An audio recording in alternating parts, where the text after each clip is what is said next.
E quando pisar no terreiro, procure primeiro saber quem eu sou. Respeite quem pode chegar onde a gente chegou. Quem é que manda no terreiro de Umbanda?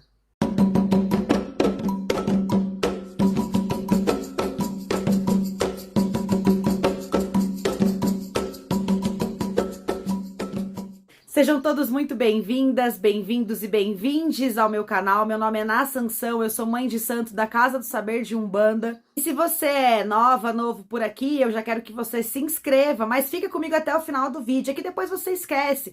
Então, ativa o sininho, deixa seu comentário, sua curtida, se inscreve, que a gente vai tocar esse papo pra frente. O terreiro é uma comunidade, eu já falei disso aqui com vocês antes em outros vídeos. E como toda comunidade, é preciso que hajam regras de convívio.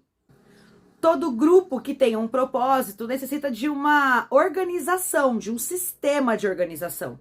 O terreiro não é diferente disso. Portanto, há hierarquia dentro da casa de axé e ela precisa ser respeitada. A Umbanda é uma religião não dogmática, nós não temos um livro sagrado que traga instruções de padrão de comportamento para todos os umbandistas que existem. Portanto, predomina a liberdade litúrgica de cada sacerdotisa ou sacerdote em como vai conduzir a sua casa. Essa liberdade litúrgica, ela envolve tudo, como por exemplo, como a cor das velas, as imagens que vão para o congá, o dia da gira, os horários. Isso fica à escolha de cada líder religioso. Portanto, é uma idiotice que a gente fique discutindo ou que você vá analisar uma casa de acordo com a vela ou com a imagem, se aquilo compete ao que você aprendeu em outra casa. Se vocês quiserem que eu fale mais sobre esse posicionamento não dogmático da Umbanda, deixa aqui nos comentários que eu faço um vídeo só falando disso. É um assunto muito extenso e eu não vou entrar nele agora. A Umbanda é uma religião de liberdade, ela não é conduzida e a sua manutenção não é feita em cima de um diálogo opressor. Por isso que a hierarquização do terreiro é bastante diferente do que a gente está acostumado dentro da perspectiva colonial, que é aquela hierarquia escalonada, onde um está acima do outro e do outro e do outro. A ideia não é estar acima, mas ao lado. E a gente chama esse movimento de hierarquia espiralada, ou hierarquia em espiral. A filosofia descolonial, incentivada dentro dos terreiros, vai pontuar uma característica diferente também do que a gente vê de costume social capitalista, onde o poder está na mão de quem tem mais posse, mais conhecimento, porque há um link de que se você tem um alto poder aquisitivo, se você tem um alto padrão social, isso é porque obrigatoriamente você carrega mais conhecimento do que o restante da sociedade. Mais ou menos um discurso meritocrata. Então, no pensamento colonizador, a hierarquia se dá dessa maneira. Você tem mais poder aquisitivo, um posicionamento mais alto, mais padronizado na sociedade, mais condições, mais liberdades. E dessa forma, arremete-se a você mais conhecimento. São aqueles que estão na base, as pessoas com menos diplomas. Do outro lado, a gente tem a filosofia predominante dentro das casas de axé, onde o poder também está atrelado ao conhecimento, mas o conhecimento está atrelado à idade, ao mais velho, mais experiências, mais viveu, viu e ouviu sobre a vida. Então, quanto mais velho, mais respeitado, mais importante, mais fundamental para a manutenção dessa comunidade. Inclusive, a bênção aos mais velhos. Mas se é a experiência que me permite ocupar funções e cargos hierárquicos dentro do terreiro, por onde essa linha começa? Então quer dizer que uma pessoa mais jovem não pode ser sacerdote de um terreiro de Umbanda? Porque entende-se que se essa pessoa está ocupando um cargo de liderança civilizatória, se ela é uma liderança religiosa, ela detém o conhecimento necessário para conduzir esta comunidade. Não só um conhecimento literário, um conhecimento de vivências e experiências, mas também como indicações magísticas, essa conexão com a espiritualidade.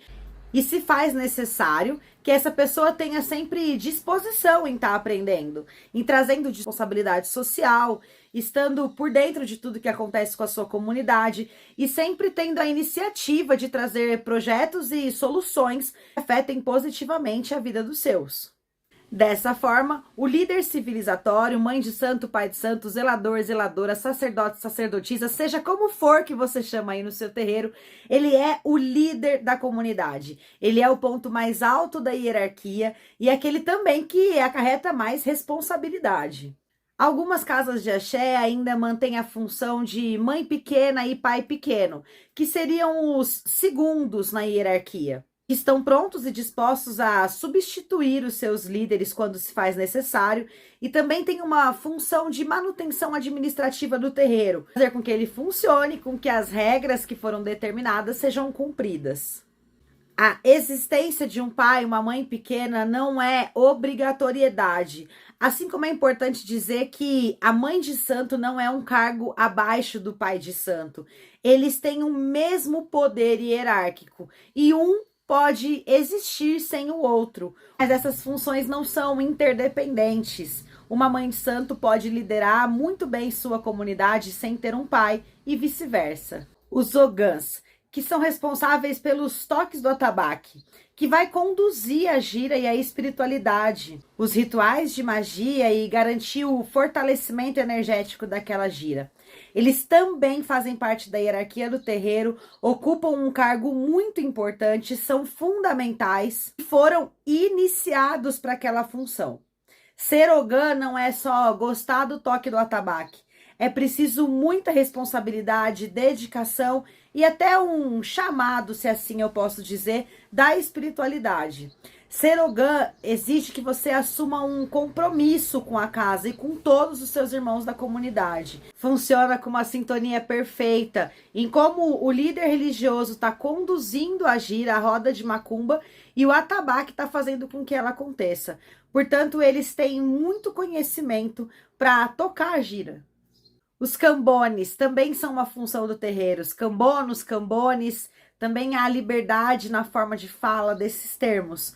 Mas são aqueles que auxiliam no funcionamento da gira a espiritualidade. Não só entregando coisas num cargo de serviência, que também é muito importante, faz com que eles vivenciem experiências, com que eles se aproximem dessa espiritualidade. Aliás, na minha opinião, todo mundo que frequenta o terreiro deveria cambonar por um tempo ou até eternamente, porque o cambone, ele consegue experimentar coisas que somente ele vai ver e viver, como essa proximidade nos guias da espiritualidade, o conhecimento de ervas, de elementos, de velas, de pontos escados, pontos cantados. Então ele é aquele que tudo sabe dentro do terreiro e faz com que a gira funcione em harmonia, no momento certo, na hora certa, proposta pelo líder religioso. Então a função de cambones não é uma função rebaixada, como muita gente pensa, mas ela é muito exaltada, muito importante, fundamental, e você, se ainda não foi, deveria se oferecer para ser um dia. Cambones, como têm esse conhecimento, também fazem parte da hierarquia do terreiro, também têm voz nas decisões da casa, eles também participam ativamente do movimento das giras.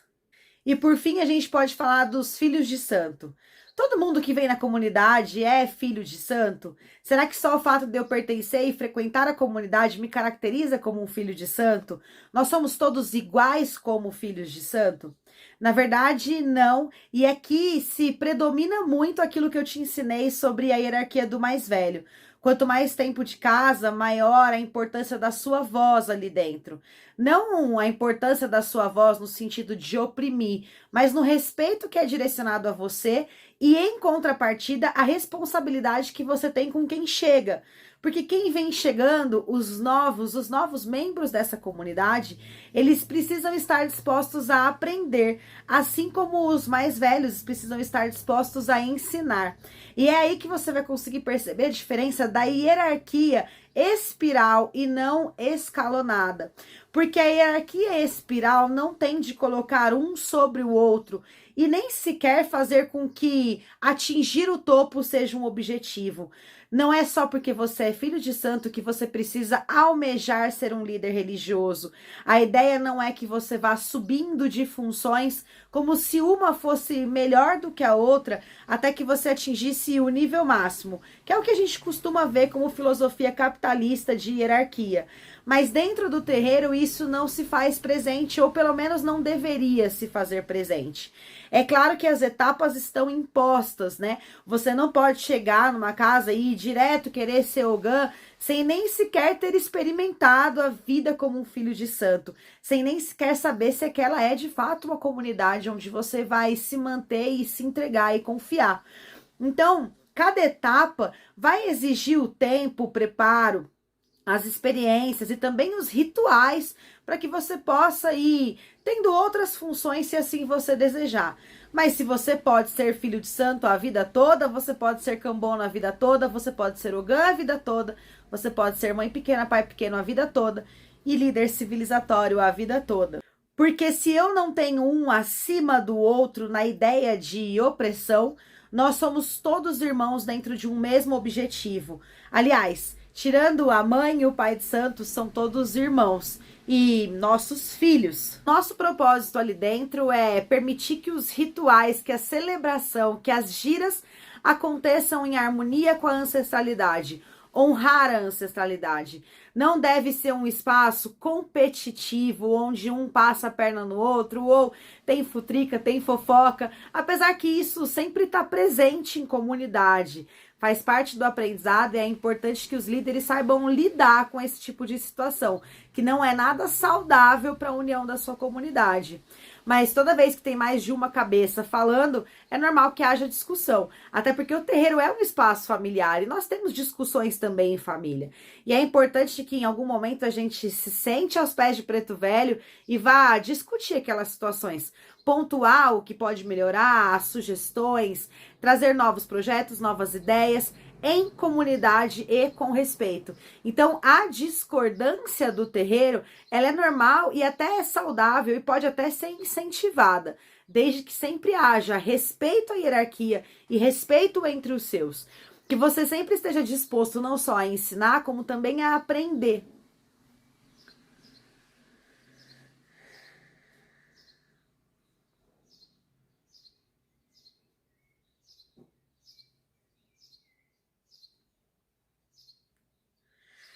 Não se vivencia uma filosofia umbandista na perspectiva individual. Você nunca vai prosperar individualmente. A prosperidade, os relacionamentos são coletivos. É preciso saber manter e amar o coletivo, cuidar do coletivo. A filosofia é coletiva, ou seja, é entre você e os seus. Se os seus irmãos não estão fazendo corretamente por falta de conhecimento, ou por falta de segurança, ou se eles estão desmotivados, é sim sua responsabilidade se posicionar em relação a isso. Porque que ele cresça, que ele consiga ter uma conexão ancestral bacana, que ele consiga se beneficiar da filosofia umbandista, é também sua prosperidade. Então, a ideia da hierarquia, da hierarquia espiralada, é que nós estamos andando todos juntos, em círculo por um mesmo propósito. E eu olho para quem está na minha frente, eu olho para o meu mais velho para aprender e olho para o meu mais novo para ensinar. Então esteja sempre se vigiando para que o seu posicionamento e as suas falas não venham a oprimir os seus, que estão ali em busca de encontro consigo mesmo e liberdade. Bom, se você ainda não se inscreveu, vai lá, se inscreve. Se esse vídeo fez sentido para você, deixa sua curtida, seu comentário. Você pode também me seguir no Instagram, meu nome é Ná Sansão, eu tô sempre trazendo um conteúdo diferente. Sou também criadora do podcast Axé Entre Aspas, onde eu falo de livros que não são de Umbanda, mas todo umbandista deveria ler. Foi um prazer estar com você hoje, te trazer esse conhecimento. Eu respondo a todos os comentários assim que possível, que a gente faça debates saudáveis e respeitosos. A bênção para quem é da bênção, a força aos mais velhos, a bênção aos meus mais novos. E que sigamos juntos por uma Umbanda mais honesta e legítima. Axé.